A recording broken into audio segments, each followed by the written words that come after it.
Before I get into this video, first I want to say thank you for the insane love on the last videos, especially the Batman one, obviously. I finally finished my finals, but as you just heard, as soon as I was gonna start pumping out videos left and right, boom, boom, boom, boom, I got the flu. And it was horrible at first. And I was gonna wait until I completely healed, but I'm honestly tired of not doing anything. You know, I want to do stuff. So this video will be made with me sick and coughing, as if I'm fucking Arthur Morgan. So yeah. After reminiscing about my childhood shows, I started remembering my childhood video games. Games that shaped me that I can never forget, no matter how dumb, obscure, or how bad they were, or if I finished them or not. Truth be told, I had multiple versions of the script. I had at least 5, but I started delving into a single DS game so much that I decided to split that into another video. I, as a kid, had so many video game devices that I just do not remember their origin. I had an Xbox, PlayStation, PlayStation 2, Xbox 360, DS, DSi, GameCube, many Game Boys, Wii, 3DS, PSP, the whole 9 yards. I want to talk about a couple games I had on handheld devices at first and look back on them. This is in no specific order, I'm just doing them based on whatever comes to mind first. I'm also not going to be talking about Pokemon because that's probably for a different video. And you know, everyone knows about Pokemon. Oh, Pokemon's my childhood. Yeah. I have no idea where these devices came from. Honestly, we just had them. A yellow Game Boy Color and 2 Game Boy Advanced SPs. A black one and a red one. And I didn't have too many Game Boy games that I had a particular fondness of. My mom had multiple Tetris games. I had random licensed movie games like Shrek or Stitch. And the obvious Mario games like Super Mario World, Dr. Mario, and Mario Golf, which I did not play at all. I remember having the Incredibles game, and it was one of those games where it didn't save your progress. Instead, you needed to write down a code the game would give you at the start of every level in order for you to access it. And being a little boy, I never did. So I'd play the first game over and over and over again. And that's why I have Mr. Incredible's idle animation ingrained into my head. On the day I finally got Wi-Fi, as in my neighbor's Wi-Fi, I searched up the codes and there they were. I felt unstoppable. I had every level in the palm of my hand. I did the final boss and never touched the game again. There was also a random boy whose name I never knew who would come into our apartments just to play soccer by himself because we'd have soccer balls laying around and I'd be like, who the hell is this beaner? One day he saw me playing with the Game Boy and so he goes home and I don't know where he lives, right? And he comes back with the game and gives it to me. He's like, all right, here, you could have it. I don't play it anymore. And I was like, huh?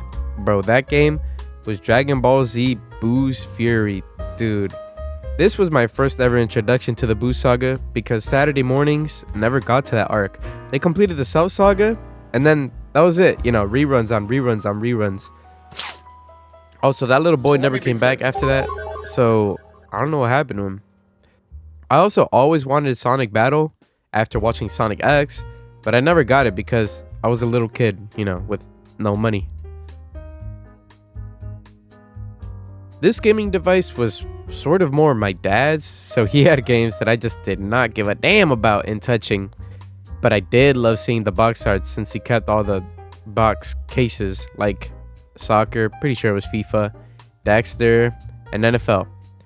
I also remember watching him play Prince of Persia Rival Swords and holy shit did I love that box art. But I just never played it. I have no idea why.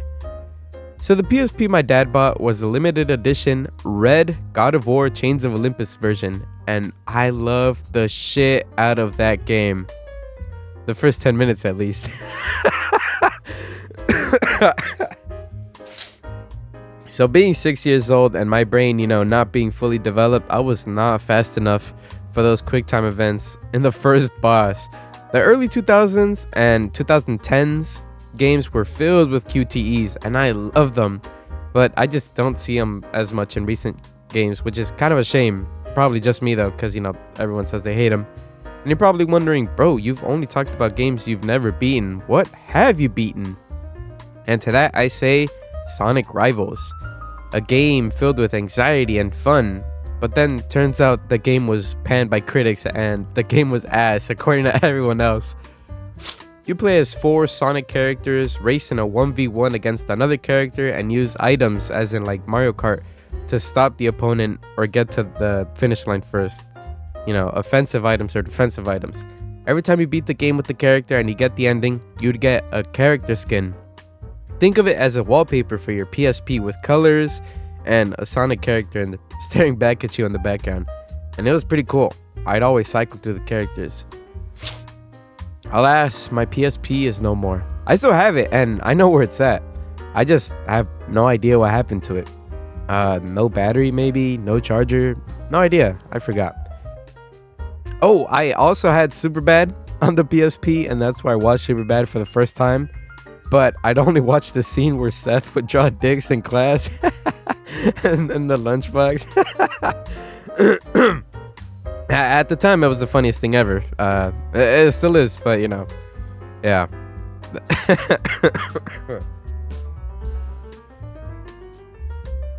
So for the final one, when I first got my DSi, I vividly remember going with my dad to another dude's house whom I've never met, and he was transferring files to a small SD card with a cartridge. What was this cartridge in my palm? It was a R4 card. If you don't know what this is, it was a small cartridge with an SD card full of games and cheats and homebrew. Basically, if you had this, you were royalty. You were king. You had everything, right? You had every game. I had every game at my disposal. But which ones did I play?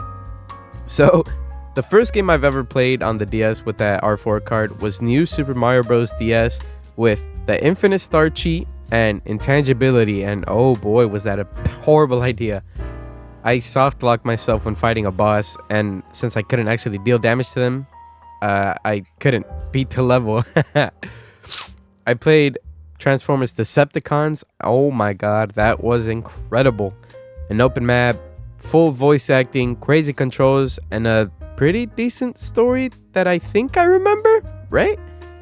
But yeah, you play as the bad guys. Like, when do you do that? I only beat it once and never played it again, so I don't remember a whole lot. I also remember playing Jackass for about like 15 minutes, and I had so much fun because as a kid, I wasn't allowed to watch it by my dad and my cousins since they thought I'd understand it.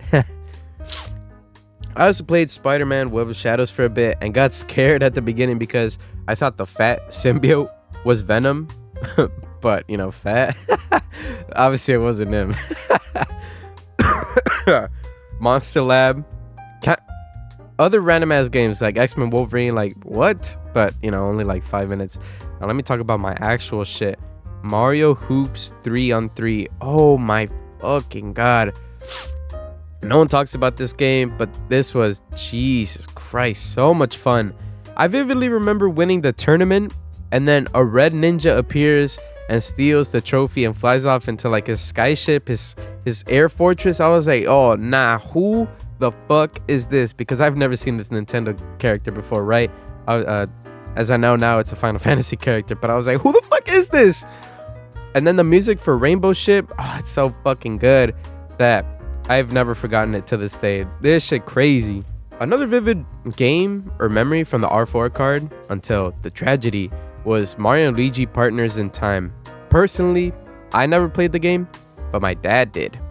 And this is TMI. If you want to skip it, go for it. But a memory that I'll never forget is that my dad was taking a doo-doo, right? But he was taking fucking forever, and I was waiting and waiting and waiting, and I had enough. I told bro, I was like, dude, I need to take a piss real badly, bro. So I just barged in, you know, took a piss in the tub, washed my hands, and I ran off because it smelled like doo-doo, right? And then you're probably wondering, what does Mario and Luigi have to do with this? Well, the reason he was taking over was because he was playing it, and I noticed that the DSi was blinking red, which meant that it was almost dying. And then this one specific music segment was all I remember hearing. This music was cool as fuck. I'll never know what happened to the R4 cartridge. I still have it, but one day the DSi just stopped recognizing it. Maybe there's a limit of usage to it, or I updated my DSi and the update rendered it useless. I don't know. So I finally had to buy my own games, which was sad. Here are all the remaining DS games that I have. All of these games, cool as fuck. Super Mario 64 DS speaks for itself. Mario Kart DS, no words. How to Train Your Dragon, cool from what I remember. I think I have to play again, but cool. The Lego games, bruh, they speak for themselves. The other games, I don't know. I have no words for them. Except Drawn to Life. Holy, this game, yeah. So originally I made this video because of one game. This one. Two games. These ones. And that's Kingdom Hearts Recoded and 358 Days Over 2. Recoded is actually my first ever Kingdom Hearts game and my introduction to the series. But I'll make a separate video about my history, with that franchise. God damn. So yeah, those were some games from handheld devices that I had. I don't know. Let me know your favorite games from those devices, and I might play them legally. Also, yeah, 3DS wasn't included because that's for another video. I could ramble on and on and on and on about that device. But yeah, thank you, and peace out.